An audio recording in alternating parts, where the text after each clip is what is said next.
Well, the Spurs may have fallen, their record that being, to 1-1 during their summer stint in Las Vegas, but the excitement level in Wemby Mania is just growing by the second with the fight and the near comeback they pulled off tonight. Let's get right to the highlights with his brand new 5-year deal in place. Coach Pop settling in for game 2, and Blake Wesley had the first bucket of the night for the Silver and Black on a nice little cut right down the lane. The Blazers finished the final 2 minutes of the first quarter on a 9-0 run, though, but it was better shooting from the Spurs in the second. Wemby got the crowd going with a couple of back-to-back dunks, and then Blake Wesley later is going to nail a triple to bring the Spurs closer as they work down towards the half. And then Dominic Barlow, look at him run the floor. He continues to have a good summer. And the Spurs would trail Portland by 10 at the break. Michael DeVoe had himself a night for Portland. This three here puts the Blazers up 16 early in the third, but the Spurs kept hanging around. Barlow with a mid-range jumper right around the free throw line there. Another nice shooting night for him. He finished with 17, and then Sidi Sissoko, the other French rookie, hit all 3 of his shots from the field. And Blake Wesley, the speed demon, with a driving layup to spark a Spurs comeback in the fourth. Later, Malachi Branham gets a friendly roll from 3 here. Dominic Barlow just there as a safety net. But like so many times last season, the Spurs show a lot of fight. Got some big shots from Wemby late, but they fall 85-80 to the Trailblazers. We just started off slow. I mean, turnovers, not moving the ball, not playing D. So then you see in the fourth quarter we picked it up, cut it to like, 2 or 3, and then we just couldn't finish. But overall we kept playing and brought the energy, played defense. I thought our offense was clunky. We were second-guessing. There was no speed or flow to it, and then I think we turned the ball over. So that's rough, and that just put us in tough positions. And like I said, once we figured that out a little bit and got comfortable, I thought it looked a lot better. But they kept fighting, and I was trying to help them stay out of their way in some of the offensive stuff and not get bogged down, play free. And I think it clicked probably just late in that third quarter. And then we just weren't coming up with rebounds. So this is all beautiful. You talk about defense, but if they get 2 or 3 shots at it, it hurts you. So that on top of just getting out and playing and a little bit more loose. And I thought they looked good when they did that. So hopefully that's what we'll keep building on. All right, well, granted, it's Summer League and it's a very small sample size, but going off what we saw tonight, it looks like the building blocks are starting to fall into place. Now, for more on Wemby's spectacular second showing, we now send it back to Don Harris, who is live in Las Vegas. Hey, Don. Hey, Zach, I think that Victor, the Spurs fans are all thinking the same thing right now, and that is, that's more like it. Victor Wembanyama looks so much more comfortable putting up a double-double in this, we think, his second and final Summer League game, and he got on track early. That was the goal in the first half. It started by knocking down a jump shot after a hard foul. He went to the bench, was kind of knocked up a little bit, but then he continued to score in a variety of ways. Moore showing off the handle with a crossover step back and a couple of big dunks, one on a follow, the other just throwing it down on the defense. He was close to a double-double in the first half, and then early in the third, maybe his most impressive play. Nobody gets their own rebound on a shot like that from one side of the glass to the other, gets the left-handed finish and the foul. And then in the fourth quarter, he drilled a 3 to get him to 20 points on the night, another couple of impressive spin moves and bank shots. He made another 3 and a couple of nice moves there with 2.5 minutes to go, and then late, a 3 that brought down the house. He finished with 27 points, 12 rebounds, as good as advertised, even in a loss.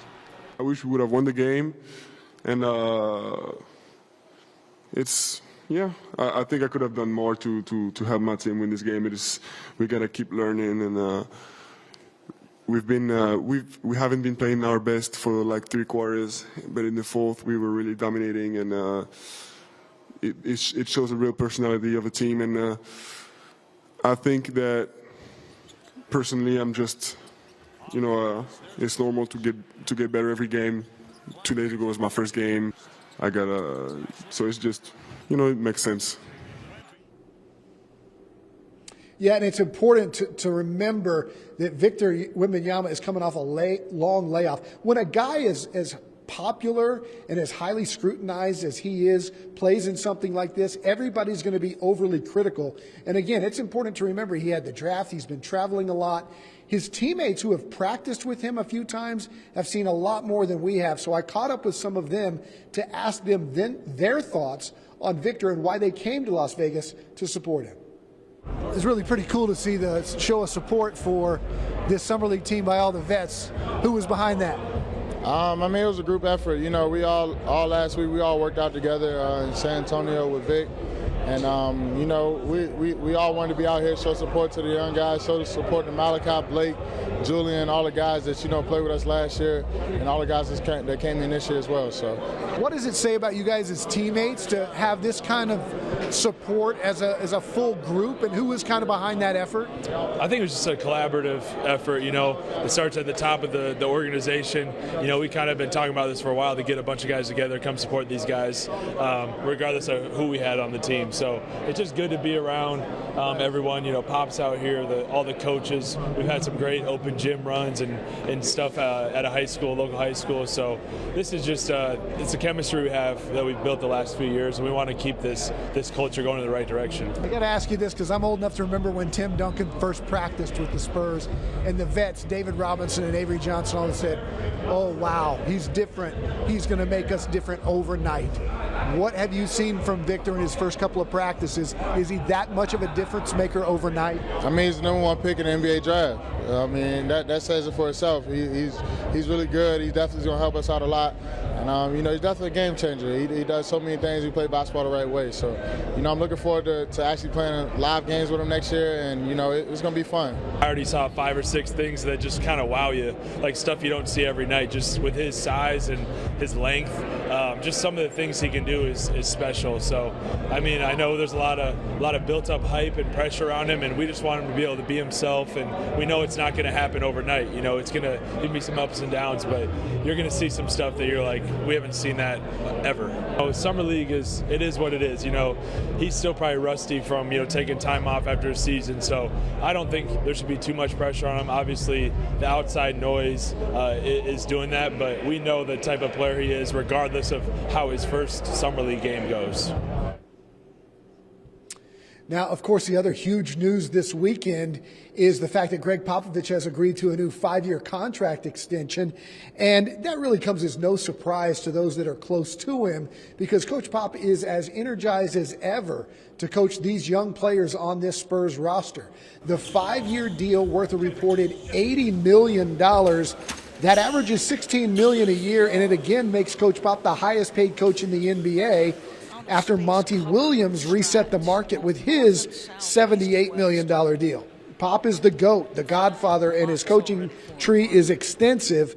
7 current NBA head coaches grew up under Coach Pop, and there are dozens of assistants and front office personnel who got their start with the Spurs. And, of course, you look at Coach Pop's record over the years, he leads just about every single category that you can think of. 50-win seasons, 5 championships, most in wins, and on and on. He's going into the Hall of Fame in August.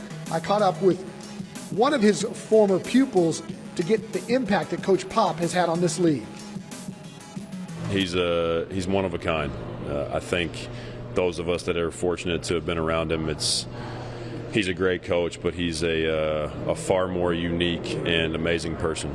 There's been this kind of undercurrent storyline out there that Pop's going to retire, or when's he going to retire. I feel like people have been asking that forever.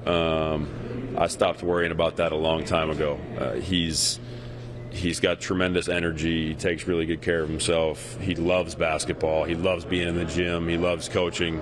So I'm for sure not going to try to predict whenever he's going to stop. But the extension obviously signals to a lot of us that he doesn't intend to slow down soon.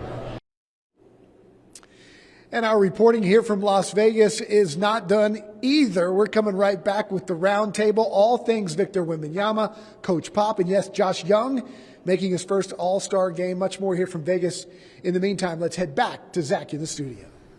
All right, thanks, Don. We'll catch up with you in just a few minutes. 2 games left on the schedule for the summer Spurs. Up next, they'll play Washington. That one's on Tuesday night, a very late tip-off for that one. Then they'll wrap things up in Vegas against Detroit on Friday. Then the Spurs will take off the next few months. We'll see Coach Pop next month when he gets inducted into the Naismith Basketball Hall of Fame. The next time we see Wemby will likely be at the AT&T Center when the Spurs preseason schedule kicks off in mid-October. Welcome back, and it's now time for our roundtable. Don Harris joining us live from Las Vegas, and he's been all over it this weekend. Don, I know, much better night for Wemby. I think the biggest thing is Spurs are happy that he's healthy, aside from this little scratch he's got on his cheek. I was surprised at how many minutes he played. I mean, what was your take on this, how long he played on the floor? You know, both games, I thought he played more minutes than we were expecting, both in Game 1 and in Game 2. But then as we talked about it later, if this is all he's going to play, then they just wanted to get him a couple of good runs, and maybe this is the last that we see of him in the Summer League. But it was night and day. His comfort level being out there on the court, having more time to work with these guys, knowing what to expect, and you saw it all. The inside game, the outside game, the defensive game, the ball handling, the passing. This is the Victor Wembanyama that Spurs fans were hoping to see in Game 1, but it's understandable why it wasn't there. The guy had only practiced with the team 2 times, and he had been coming off lots of travel after the draft, lots of obligations, contractually, marketing, that kind of stuff. He's glad to now just be concentrating on playing basketball. And Don, we saw the offense tonight, but really like his defense, that should make an impact regardless, like right away in the regular season when we start playing games for Rio, right? Yeah, and it's just his length, you know. Every shot, even if he doesn't block it, he contests. And I had a great seat right behind the baseline. Some of the plays that he made, you have never seen people make plays like this before. One that really stood out was when he missed a shot on the baseline and got the rebound on the other side of the basket, 12 feet in the air. I've never seen that before. His length is just incredible when you see it up close, the length of his arms, how he runs, and he's just an incredible athlete, and he's only going to get better. That's the thing we got to remember is when the Spurs player development staff gets a hold of somebody like Tony Parker, who couldn't shoot a lick when he got here, or Kawhi Leonard, who averaged 7 points a game his rookie year, I mean, this guy's only going to go up from here. And the coach that will be there helping him get better, Coach Pop, probably least surprising story this weekend, but Coach is back for 5 more years. I know there's probably some flexibility, but do you think he's going to end up coaching all 5 of those years? You know, at this point, I would say why not? Because I've heard people try to bet against Pop in the past and try to run him off into retirement early. But we just talked to Steve Kerr moments ago about this, and Steve said, why? Why do you want to push this guy off into retirement? He loves what he does. He's good at what he does.